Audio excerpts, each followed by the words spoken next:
House Bill 610 by Representative Landry relative to minors consent for medical treatment, forensic medical exams. On your bill. Bill 610 is a bill that would allow a minor to consent to a forensic medical exam for purposes of collecting evidence of a potential crime. Right now, a minor has to get permission from a parent or guardian to do so, and this is a problem in two situations. One, when you have a minor who's being trafficked, they don't have a parent or guardian to go to get consent for the exam. And number two, in many tragic situations, you have a minor who is being abused by a parent or guardian or their boyfriend or girlfriend. So in this situation, it would allow the minor to go to a hospital and be examined. In some cases, it's just simply scraping underneath fingernails, but it would allow this evidence to be collected in time to be used in a potential investigation.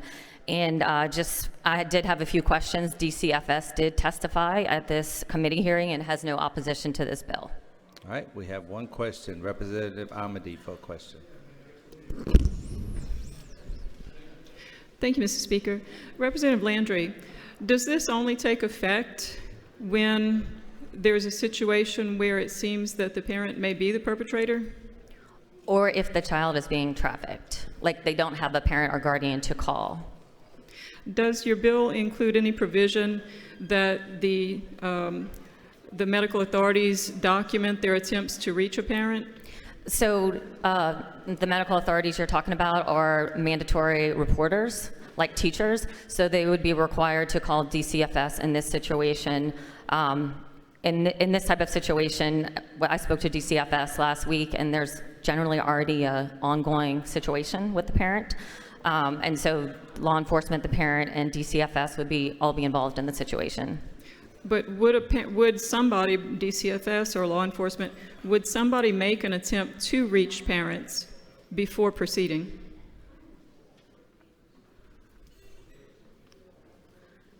I'm not sure if law enforcement would call the parent who is being accused prior to the exam. I'm not sure about the timing of that because this usually needs a 24-hour or 48-hour turnaround. But law enforcement, without question, is called immediately when a minor reports assault by a parent. Or they're being trafficked, you mentioned. Or being trafficked when there is no parent or guardian, correct. The hospital staff has to call. Like they can't not call law enforcement when the person reporting is a minor. So yes, they have to call law enforcement. But what I'm getting at is if the minor reports to a medical facility and seeks treatment and says that it was a parent or a step-parent, boyfriend of the parent, or if they say that they're in a trafficking situation, I'd like to see some sort of procedure in place where the authorities attempt to confirm that before just proceeding, just in case it's not the case. And there's actually a happy mom and dad at home who just simply aren't aware that their child has somehow been harmed and is now pursuing medical treatment. When you say confirm, you mean confirm that there's no parent or guardian? Right, that they've at least tried to make some phone calls, try to validate the child's address or lack thereof. I'm not a sane nurse and don't work in a hospital. I know that a lot of this happens very fast. And part of the reason for doing this is because, for example, if they were to go to a judge or to go through a longer procedure, this evidence would disappear. And often it is the parent who won't give the consent, and they will say they won't give the consent, and this would allow the child to give the consent because it is the parent who's the one perpetrating the assault. But is there any step in the process where they actually attempt to confirm and to reach out to find a parent, somebody that would give consent? I think that's kind of the problem here, is that if a minor says, my dad is assaulting me, and you go to the dad and ask for consent, he will say no. This would allow the minor to consent to the exam to collect the evidence. And that's for the forensic part. What about the counseling? That is after the exam. They would be available to do whatever counseling is available at that hospital. So the counseling usually doesn't have such an extreme time urgency.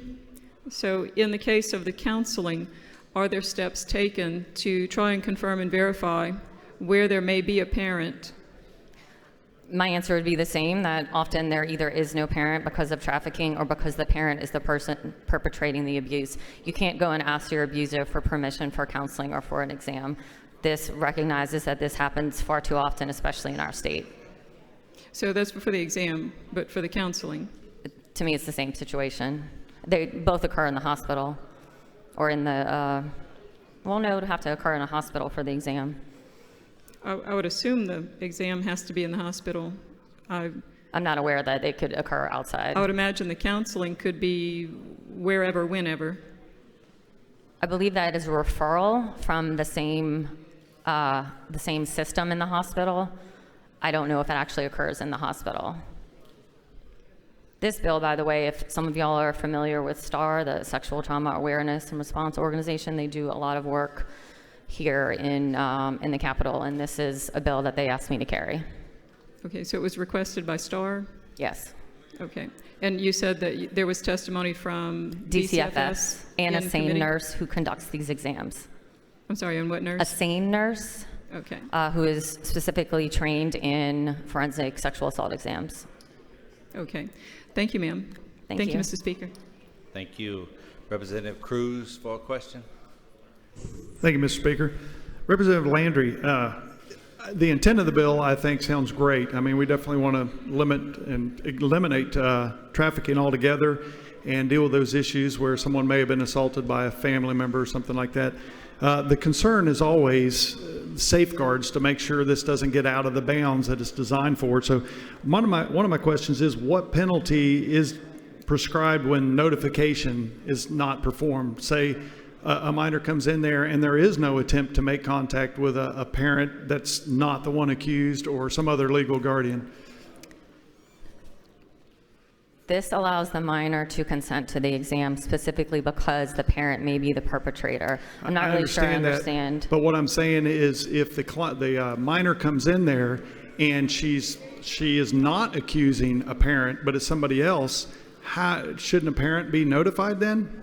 Even if she wants to go do it on her own, don't you think a parent should be consulted if that's not the accused? That the minor is accusing someone of assault? Right. Well, that DCFS is always called in that type of situation anyway with the minor. I don't know what law enforcement's protocols are, but if someone is underage is accusing someone of assault, that necessarily starts a criminal investigation and would have to involve the parents. Okay, so the parents would be notified in that case. I mean, it's my understanding, there's a few of y'all in here who are former law enforcement. I don't think a case can be opened on behalf of a child without a parent or guardian being part of that case. I just don't think it's possible. Okay, I'm just concerned, of course, that someone might come in there and be encouraged to go in there by a trafficker or something and say, hey, you know, encouraged or somehow, I mentioned in testimony that they're trying to get a provider to advise them on abortion or something, so when they get out of that facility, nobody's been notified and they can move on to the next thing. I don't know if you're following what I'm proposing, but I just want to make sure we got proper safeguards for the children. This is just an exam. This is not reproductive care, health care, medical care, anything like that, which I understand is covered by heavy regulations when it's a minor. This is only the exam that collects evidence that will be or should be used in a potential criminal investigation. I just want to make sure that evidence is collected. I mean, right. I mean, it's pretty clear. It says forensic medical exam and does not include any type of prescription drugs or anything to that effect. Okay. I guess maybe we'll talk about this a little later. I'm worried if it does pass is that, you know, we just are watching out for those children, not just to collect evidence, but watching out for make sure the guardians have an input when they need to have input. So, I mean, the state has started to do better the last few years on trafficking laws. I actually had one that we weren't able to bring because of this short session, but I know that a lot of work has been done in the state to try to stop trafficking. I mean, I'm plan to work on that over the next 3 years as well, and I think this will help with trafficking because those kids just don't have anyone to go to, and this would potentially allow them to get out of the situation entirely by bringing a criminal case against the person trafficking them. And you know, that's my hope too. I hope it'll do that, and I guess we'll just be watching. Thank you. You're welcome. Representative Ivey for a question. Thank you, Mr. Speaker. Representative Landry, is the situation you're trying to rectify primarily for minors who have good relationships with their parents, or maybe bad relationships, or where they're actually the victim with regard to the parent being the So this person? is when a minor comes in and says, I have been assaulted, and either because the victim is being trafficked, there's no parent, they're from another state, or they say it's my dad, or it's my uncle, or it's my mom's boyfriend, and if you call my dad for permission, he's not going to give it to you because that would implicate him. So it wouldn't make sense to go ask The permission person from who's the at fault, perpetrator. correct. So with regard to parental consent to collect evidence for a sexual assault, can you think of any good reason where a parent would not consent to collecting evidence for a sexual assault on their child? Can you think of one? If they're either the person abusing the child, or it's another family member and they're either So trying there's to- no good reason. No, there's no good reason. And that's my point, right? So There's no good reason. So it seems kind of unnecessary, right, to have to require parental consent to collect evidence of a crime. All right. Are you aware of any other situations where we have to have where law enforcement has to get permission from a minor to collect evidence? For instance, if a minor was battered and they're bruised and they go to the police and they file a report and they collect evidence, photographs, do they have to get permission from the parents to be able to go file that report and to get that evidence? I don't want to answer that. There's probably in here who can, but I think you'd always need to have a parent involved in that type of situation. Okay. Is sometimes the fact that it's not the parent, but it may be an uncle or a cousin or something like that, and is there sometimes pressure from the parents to try to work it out outside of the law? Right, or they don't want to believe them because it's the mother's boyfriend and she doesn't want to believe what's happening often. There's a lot of just really sad situations that I personally can't understand, but have worked with victims like this, that they're kind of stuck between a rock and a very hard place. And what's going to happen to the victim if they're not allowed to have this option to get some protection and some adjudication for the crimes been committed? Are they going to be re-victimized more likely? The abuse will continue unchecked, correct. All right. Thank you. I think you have a great bill. Thank you, Barry. Representative Miller for a question. Representative, is it true that often when minors are sexually abused, they can go into severe depression, possibly commit suicide and different things like that? Yes, it's extreme, especially the younger they are. They don't have anyone to talk to, and the people who are supposed to take care of them are the ones hurting them. Your bill is only allowing licensed medical professionals to assess the minor, correct? Correct, only medical professionals in a hospital. The law is still going to apply that they must report it to the local law enforcement authorities, correct? Correct, they are mandatory reporters just like teachers. At that point, we would assume that the law enforcement authority would investigate what the minor is claiming, and Correct. at that point, if it is the parent that's being accused, would be notified, correct? Correct, and hopefully arrested. And it's strictly for sexual trauma treatment, which Yes. often is like serious and needs to be addressed at that point in time. And the evidence is very fragile, and often is just a fingernail scraping or a scratch somewhere, or DNA that as soon as they shower or potentially use the restroom might be gone. So it has to be collected immediately. I really like your bill, and I think it'll save lives. Thank you. Thanks, Dustin. Representative BACALA for a question. Representative Landry, I think the intent of your bill is very pure. At the same time, a minor could be what age? Under 18. Could be a 6-year-old. Well, that came up in committee, and it's highly unlikely a 6-year-old will just walk into a hospital, and if so, a lot of people would be called immediately if a 6-year-old walked into a hospital. This But, would primarily be directed at teenagers. I know, but we're not limited in statute, so it could be a 5, 6, 7-year-old. Again, I'm not a nurse, but I think if a 5-year-old walked in and said someone hurt me in a certain place, cops would be called immediately before anything happened. And I think just probably this would be most troubling if it's a household member. That could be a parent, a boyfriend, or whatever, right? And that's kind of the problem, is that they won't consent to the collection of the evidence, so it just keeps happening. I think I would like to see your bill have further discussion, but I think there's enough issues here. If you would, I think a course of action would be maybe to return it to the calendar until tomorrow and maybe try to work out, narrow the scope a little bit. That's your call, but I wish we could do that because I think I like the intent. What would you want to narrow it to? I think we'd want to narrow it to circumstances where the offender is a household member or something like that, such that it would be it would compromise a criminal investigation to notify that individual. Well, I mean, the fact of who the offender is wouldn't actually come about until after the investigation occurred. I mean, that's kind of putting the cart before the horse a little bit. Well, I think probably prior to the... No more questions, Mr. Speaker. Okay. How would you feel about, adding an amendment to have a minimum age?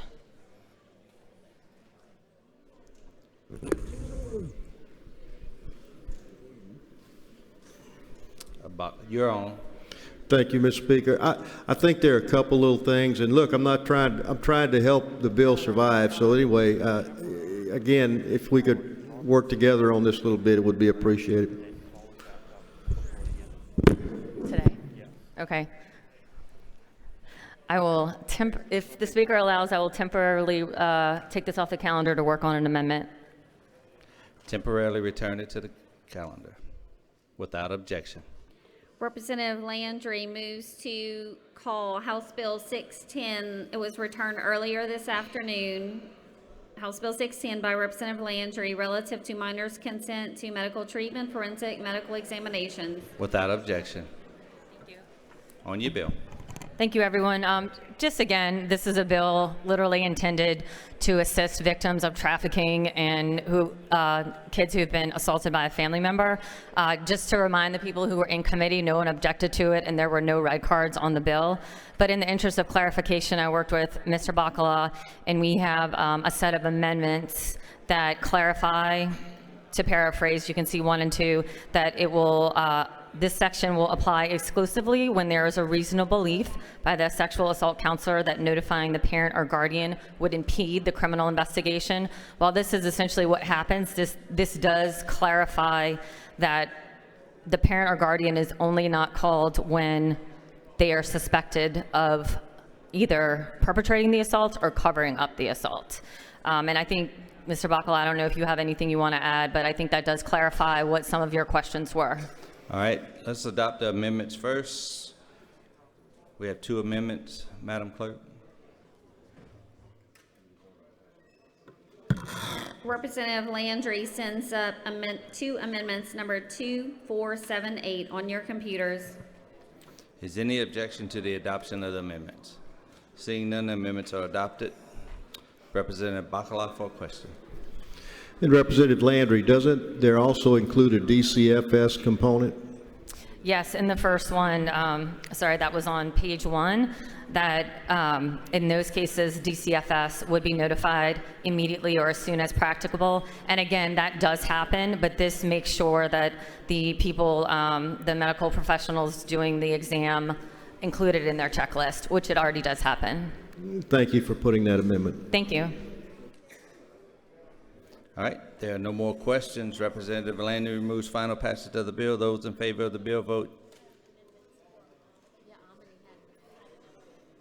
I thought we did both the amendments. Nope. Okay.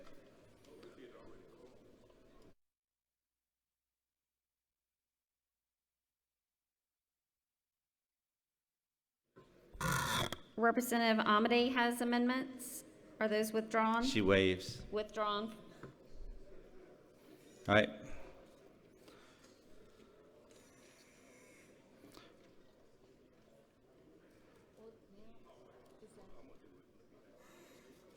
All right.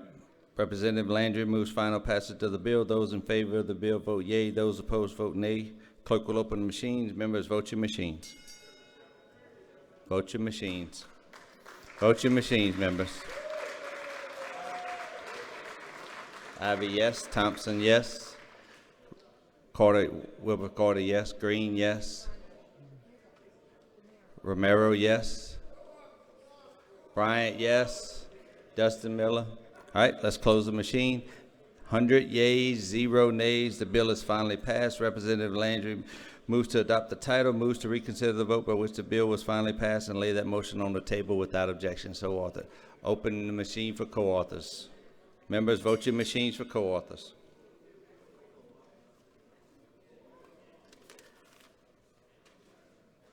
All right. Are you through voting? Jordan, yes. All right. Thompson, yes. Wilford Carter, yes. Hilford, yes. All right. Close the machine. 40 co-authors. Great job, guys.